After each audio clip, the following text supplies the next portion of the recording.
Welcome to Lecture Cast, where we discuss general chemistry topics. This is a podcast lecture series on general chemistry. Today, we will be talking about chemical equilibria. My name is Mr. Ferguson. I am a young faculty, and I'm also an associate member of the Royal Society of Biology and an associate member of the Royal Society of Chemistry.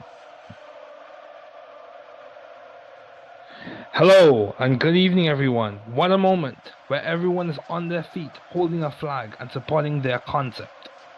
Team Equilibria on one side of the field and Connects on the other side of the field. Now, let's get ready to rock and roll. These two experimenting concepts exemplify in the spirit of chemistry that skill displayed in different ways, perhaps, but by world-class chemists again. There is history to be made or added, concepts to be learned, and skills to be gained. Just before we dive into the concepts, I want to remind everyone you are not alone. This is an academic community. Remember to get help when needed. Reach out to university services if needed. Never give up. Keep trying. We are here to help you be intelligent, ethical, and responsible scientists. But at the end of the day, you must be responsible, ethical, and hardworking. So let's talk about Le Chatelier's principle. When a system at equilibrium is disturbed by a change in the amount of a reactant or product, a change in volume, or a change in temperature, the system shifts in the direction that minimizes the disturbance. So a quick overview, we'll discuss the equilibrium constant. Remember the word extent. We'll talk about dynamic equilibria. Remember a treadmill. The equilibrium constant expression. Remember the law of mass action. The equilibrium constant. States of matter and the equilibrium constant. Calculating K. The reactant quotient. K and pressure. Find the equilibrium concentrations and the Chatelier's principle. These are just a few of the topics we will cover. In some of these topics we will cover today. The rest we may cover in later episodes. So the equilibrium constant. The relative concentrations of the reactants and the products at equilibrium are expressed by the equilibrium constant K. Let me say that again. The relative concentrations of the reactants and the products at equilibrium are expressed by the equilibrium constant K. One more time. The relative concentrations of the reactants and the products at equilibrium are expressed by the equilibrium constant K. The equilibrium constant. The equilibrium constant measures extent. How far a reaction proceeds towards products, how far a reaction proceeds towards a specific point. So a large K, much greater than 1, indicates a high concentration of products at equilibrium. A large K, much greater than 1, indicates a high concentration of products at equilibrium.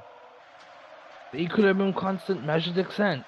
How far a reaction proceeds towards products. A small K less than 1 indicates a low concentration of products at equilibrium. Dynamic equilibrium. Most chemical reactions are reversible. They can proceed either with the forward or the reverse reaction. Depending on the type of reaction you're referring to, certain steps may be more or heavily weighted. When a chemical reaction is in dynamic equilibrium, the rate of the forward reaction equals the rate of the reverse reaction, so the net concentrations of the reactants and products do not change. When a chemical reaction is in dynamic equilibrium, the rate of the forward reaction equals the rate of the reverse reaction, so the net concentrations of the reactants and products do not change. One more time. When a chemical reaction is in dynamic equilibrium, the rate of the forward reaction equals the rate of the reverse reaction, so the net concentrations of the reactants and products do not change. So dynamic equilibrium. However, this does not imply that the concentrations of the reactants and the products are equal. So a reaction being at equilibrium does not imply that their concentrations of the respective reactants and products in that reaction are equal. Now let's talk about the equilibrium constant expression. The equilibrium constant expression is given by the law of mass action and is equal to the concentrations of the products raised to their stoichiometric coefficients divided by the concentrations of the reactants raised to their stoichiometric coefficients. So when you look at the reaction, you see that there are numbers in front of those chemical symbols, those are typically referred to as the stoichiometric coefficient.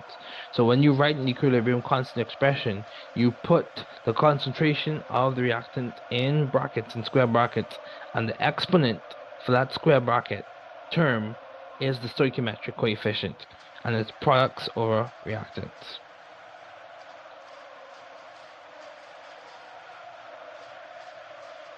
So also, the equilibrium constant can be expressed in terms of concentrations or in terms of partial pressures. Remember the relationship between pressure and concentration within the context of moles? The two constants are related. Concentration must always be expressed in units of molarity for Kc. Partial pressures must always be expressed in units of atmospheres for Kp. The equilibrium states of matter and the equilibrium constant.